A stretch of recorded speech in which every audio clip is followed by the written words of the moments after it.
So ಪವಿತ್ರ ಗೌಡಗೆ Darshan surprise gift ಅಂತಿದ್ದಾರೆ. ಈ ಗಿಫ್ಟೇ ದರ್ಶನ್ ಪಾಲಿಗೆ ಮುಳುವಾಯ್ತಾ ಅಂತ ಹೇಳಿ ಕೋರ್ಟ್ನಲ್ಲಿ ಒಂದು ಕಡೆಗೆ ನಡೀತಾ ಇದೆ, ಇನ್ನೊಂದು ಕಡೆಗೆ ರೇಣುಕಾಸ್ವಾಮಿ ಮರ್ಡರ್ ಕೇಸ್ನ ಹಿಂದಿರುವಂಥ ಕಥೆ ಏನು ಅನ್ನುವಂಥದ್ದನ್ನು ನೋಡೋಣ. ಪವಿತ್ರ ಗೌಡಗೆ ದರ್ಶನ್ ಸರ್ಪ್ರೈಸ್ ಗಿಫ್ಟ್. ಈ ಗಿಫ್ಟೇ ದರ್ಶನ್ ಪಾಲಿಗೆ ಮುಳುವಾಯ್ತಾ? ಪಬ್ಲಿಕ್ ಟಿವಿಯಲ್ಲಿ ಬಿಗ್ ಎಕ್ಸ್ಕ್ಲೂಸಿವ್.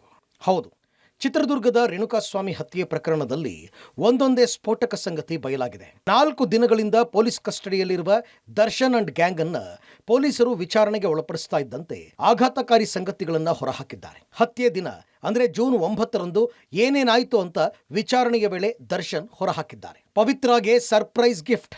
ನಿನಗೊಂದು ಗುಡ್ ನ್ಯೂಸ್ ಕೊಡ್ತೀನಿ ಬಾ ಎಂದಿದ್ದ ದರ್ಶನ್. ಗುಡ್ ನ್ಯೂಸ್ ಅಂದಾಕ್ಷಣ ಖುಷಿಯಿಂದ ಓಡೋಡಿ ಬಂದ ಪವಿತ್ರ ಕಾರಲ್ಲಿ ಪಟ್ಟಣಗೆರೆ ಶೆಡ್ಗೆ ಕರೆದೊಯ್ದ ದರ್ಶನ್. ರೇಣುಕಾಸ್ವಾಮಿ ತೋರಿಸಿ ಇದೇ ಗುಡ್ ನ್ಯೂಸ್ ಎಂದಿದ್ದ ದರ್ಶನ್. ನಿನಗೆ ಬ್ಯಾಡ್ ಮೆಸೇಜ್ ಹಾಕಿದ್ದು ಇವನೇ ಎಂದ ದರ್ಶನ್. ಚಿತ್ರದುರ್ಗದಿಂದ ಎತ್ತಾಕೊಂಡು ಬಂದಿದ್ದೇವೆ ಎಂದ ದರ್ಶನ್.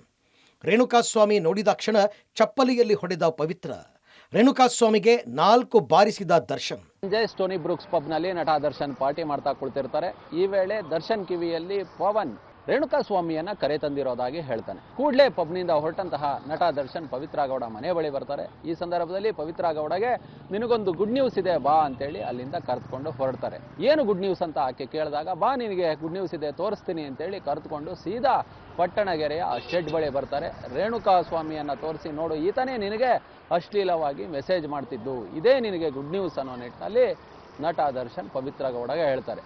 ವಿಚಾರ ತಿಳಿದಂತಹ ಪವಿತ್ರ ಗೌಡ ಏಕಾಏಕಿ ರೇಣುಕಾಸ್ವಾಮಿಯ ಮೇಲೆ ಚಪ್ಪಲಿಯಿಂದ ಹಲ್ಲೆಯನ್ನು ನಡೆಸ್ತಾರೆ. ಆ ಬಳಿಕ ದರ್ಶನ್ ಕೂಡ ಹಲ್ಲೆಯನ್ನು ನಡೆಸ್ತಾರೆ. ಕಾಲು ಮುಟ್ಟಲು ಮುಂದಾದ ರೇಣುಕಾಸ್ವಾಮಿ ಪವಿತ್ರ ಕಾಲು ಮುಟ್ಟಬೇಡ ಅಂತ ವಾರ್ನಿಂಗ್. ಪವಿತ್ರಾಗೆ ಸರ್ಪ್ರೈಸ್ ಗಿಫ್ಟ್. ಪವಿತ್ರ ಕಾಲು ಮುಟ್ಟಿ ಸಾರಿ ಕೇಳಲು ಮುಂದಾದ ರೇಣುಕಾಸ್ವಾಮಿ. ಈ ವೇಳೆ ಅವಳ ಕಾಲು ಮುಟ್ಟಬೇಡ ಎಂದಿದ್ದ ದರ್ಶನ್. ನನ್ನ ಹೆಂಡತಿ ಪವಿತ್ರ ಗೌಡ, ಅವಳ ಕಾಲು ಮುಟ್ಟಬೇಡ, ಹಾಗೆಯೇ ಸಾರಿ ಕೇಳು ಎಂದಿದ್ದ ದರ್ಶನ್. ಅದರಂತೆ ಕಾಲು ಮುಟ್ಟದೆ ಕ್ಷಮೆ ಕೇಳಿದ ಕೊಲೆಯಾದ ರೇಣುಕಾಸ್ವಾಮಿ. ಪತ್ನಿ ಮುಂದೆಯೇ ಹಲ್ಲೆ ಮಾಡಿದ್ದ ನಟ ದರ್ಶನ್. ಪಟ್ಟಣಗೆರೆಯ ವಿನಯ್ ಶೆಡ್ನಲ್ಲಿ ರೇಣುಕಾಸ್ವಾಮಿಯ ಮೇಲೆ ಪವಿತ್ರ ಗೌಡ ಚಪ್ಪಲಿಯಿಂದ ಹಲ್ಲೆ ನಡೆಸಿದ್ರೆ ದರ್ಶನ್ ಕೂಡ ಬೆಲ್ಟ್ ಹಾಗೆ ಅಲ್ಲೇ ಇದ್ದಂತಹ ಲಾಠಿಯಿಂದ ಹಲ್ಲೆಯನ್ನ ನಡೆಸ್ತಾರೆ. ಆತ ನನ್ನನ್ನು ಬಿಟ್ಟು ಬಿಡಿ ಅಂತೇಳಿ ಕ್ಷಮೆಯನ್ನ ಕೇಳ್ತಾನೆ. ಅದಾದ ಬಳಿಕ ಪವಿತ್ರ ಗೌಡ ಕಾಲನ್ನ ಹಿಡಿದುಕೊಳ್ಳೋದಕ್ಕೆ ಮುಂದಾಗ್ತಾನೆ.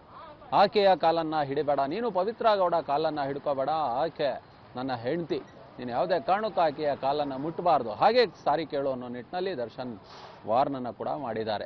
ಆ ಬಳಿಕ ಆತ ಕಾಲನ್ನು ಮುಟ್ಟದೆ ರೇಣುಕಾಸ್ವಾಮಿ ಇಬ್ಬರ ಬಳಿಯೂ ಕೂಡ ಕ್ಷಮೆಯನ್ನ ಕೇಳಿದ್ದಾನೆ. ನನಗೇನು ಗೊತ್ತೇ ಇಲ್ಲವೆಂದ ದರ್ಶನ್. ಹುಡುಗರನ್ನ ನಂಬಿ ಹಾಳಾದೆ ಅಂತ ಗೋಳಾಟ. ಇನ್ನು ವಿಚಾರಣೆಯ ವೇಳೆ ದರ್ಶನ್ ಗೋಳಾಡಿದ್ದಾರೆ. ರೇಣುಕಾಸ್ವಾಮಿಗೆ ನಾನು ಹಾಗೂ ಪವಿತ್ರ ಒಂದೆರಡು ಏಟು ಹೊಡೆದ ಮೇಲೆ ಊರಿಗೆ ಹೋಗುವಂತ ಕಾಸು ಕೊಟ್ಟು ವಾಪಸ್ಸಾದೆ. ಆದ್ರೆ ಆಮೇಲೇನಾಯ್ತು ಅಂತ ನನಗೆ ಗೊತ್ತೇ ಆಗಿಲ್ಲ ಅಂತ ದರ್ಶನ್ ಹೇಳಿದ್ದಾರೆ. ನಾನು ಶೆಡ್ನಿಂದ ಬಂದ ಮೇಲೆ ಹುಡುಗರು ಹೊಡೆದು ಹಾಕಿದ್ದಾರೆ, ಇದರಲ್ಲಿ ನನ್ನ ತಪ್ಪೇನಿಲ್ಲ ಅಂತ ದರ್ಶನ್ ಹೇಳಿಕೊಂಡಿದ್ದಾರೆ. ಒಟ್ಟಲ್ಲಿ ರೇಣುಕಾಸ್ವಾಮಿ ಮರ್ಡರ್ ಕೇಸಲ್ಲಿ ದರ್ಶನ್ಗೆ ಸಂಕಷ್ಟ ಹೆಚ್ಚಾಗಿದ್ದು ಮುಂದೆ ಯಾವ ರೀತಿ ಉರುಳಾಗುತ್ತೆ ಅಂತ ಕಾದು ನೋಡಬೇಕಿದೆ. News desk, public TV.